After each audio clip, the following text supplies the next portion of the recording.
Hi friends, welcome to my channel. ఈరోజైతే మరో sweet రెసిపీతో మరో నైవేద్యంతో మీ ముందుకు వచ్చేసాను. చూడండి, బెల్లంతో గోధుమ రవ్వ కేసరి ఎలా తయారు చేయాలో చూసేద్దాం. చాలా బాగుంటుంది.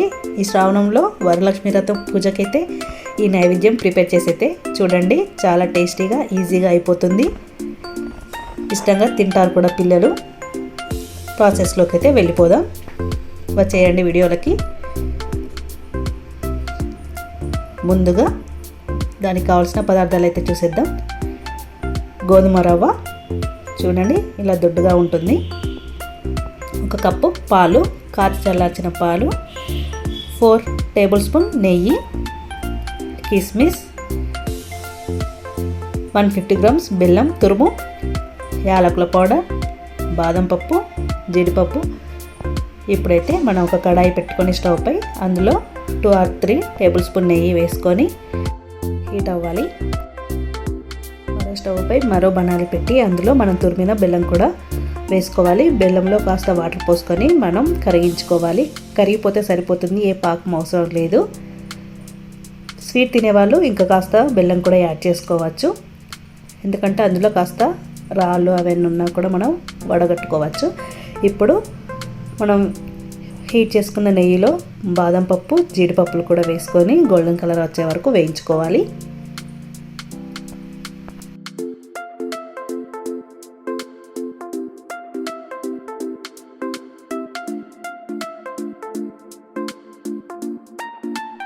ఇలా గోల్డెన్ కలర్ వచ్చాక మనం తీసేసుకోవాలి వాటిని ఒక గిన్నెలోకి.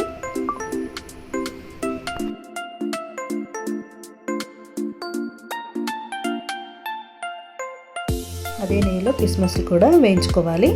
త్వరగానే వేగిపోతాయి. నెయ్యి హీట్గా ఉంది కాబట్టి త్వరగానే తీసేసుకోవాలి, లేకపోతే అవి పేలిపోతాయి. కిస్మిస్లు అనేవి బాగా వేగడం వల్ల, అందుకే త్వరగా తీసేసుకోవాలి మనం.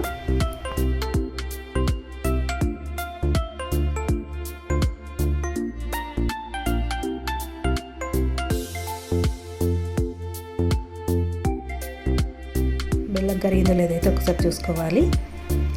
ఇప్పుడు అదే బరాలలో మరి కాస్త నెయ్యి పోసుకొని అందులో మనం గోధుమ రవ్వని అయితే వేసి వేయించుకోవాలి.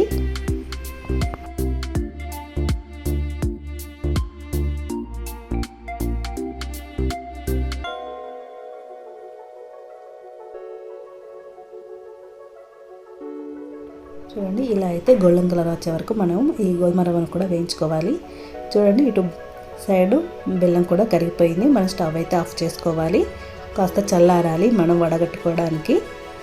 ఇప్పుడైతే స్టవ్ అయితే ఆఫ్ చేసేసాము. ఇప్పుడు గోధుమ రవ్వ కూడా మనకి వేగింది గోల్డ్ కలర్ వల్ల. ఇప్పుడు ఇందులో మనం 1 కప్పు గోధుమ రవ్వ తీసుకున్నాం కాబట్టి 2.5 కప్పుల వాటర్ పోసుకోవాలి మనం. అది ఉడకడానికి, గోధుమ రవ్వ కాస్త దొడ్డు ఉంటుంది కాబట్టి ఉడకడానికి టైం పడుతుంది. వాటర్ కూడా ఎక్కువనే పడతాయి, అందుకే నేను 2.5 కప్స్ వాటర్ పోసుకున్నాను.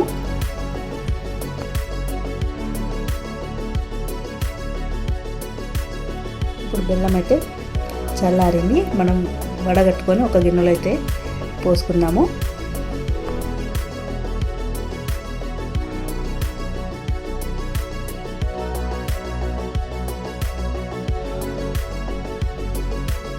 చూడండి, వాటర్ అయితే మొత్తం అబ్జర్వ్ చేసేసింది రవ్వ. ఇంకాస్త ఉడకకపోతే మనం వాటర్ వేసుకోవచ్చు. చూడండి, ఇంకొక కప్ అయితే వాటర్ పోస్తున్నాను నేను.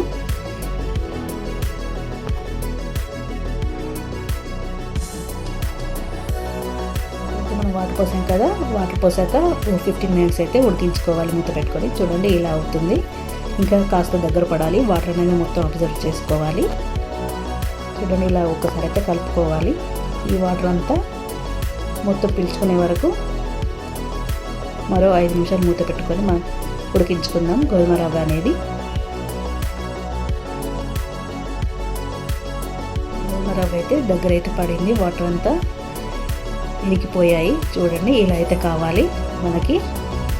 ఇప్పుడు మనం కాచి చల్లార్చుకున్న పాలు 1 గ్లాసు అయితే అందులో అయితే పోసుకోవాలి. ఈ పాలు కూడా ఈ గోధుమ రవ్వ అనేది పీల్చుకోవాలి. చూడండి, ఇలా ఒకసారి అయితే కలుపుకొని మనం మరో 10 నిమిషాలు మూత పెట్టుకొని ఉడికించుకోవాలి గోధుమ రవ్వను.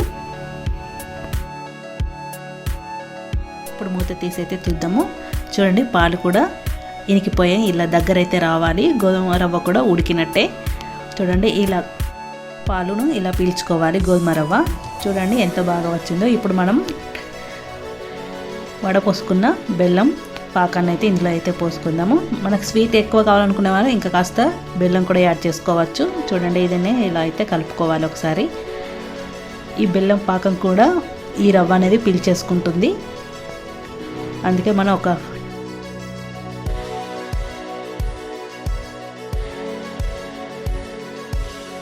చూడండి ఎంత బాగా వచ్చిందో. బెల్లం అయితే ఈ రవ్వ అనేది పీల్చుకొని ఇది ఇట్లయితే ఉండాలి. ఎందుకంటే చల్లబడ్డాక ఈ రవ్వ కేసరి అనేది దగ్గర పడుతుంది, ఇట్లా ముద్దలాగా వస్తుంది. అందుకే మనం ఇంత సరైతే సరిపోతుంది వాటర్ అనేది. చూడండి మరో 5 మినిట్స్ అయితే మూత పెట్టుకొని అయితే మగ్గనిచ్చుకోవాలి.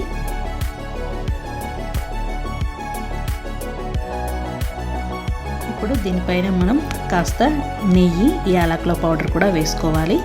చూడండి ఈ నెయ్యి వేయడం వల్ల టేస్ట్ అనేది చాలా బాగుంటుంది. యాలకుల పౌడర్ అయితే స్మెల్ కోసం చాలా బాగుంటుంది, ఇందులో వేసుకోవాలి. చూడండి వేసుకున్నాక ఒకసారి అయితే ఇలా కలుపుకోవాలి. మనం ముందుగా వేయించి పెట్టుకున్న డ్రై ఫ్రూట్స్ కూడా ఇందులో యాడ్ చేసుకోవాలి.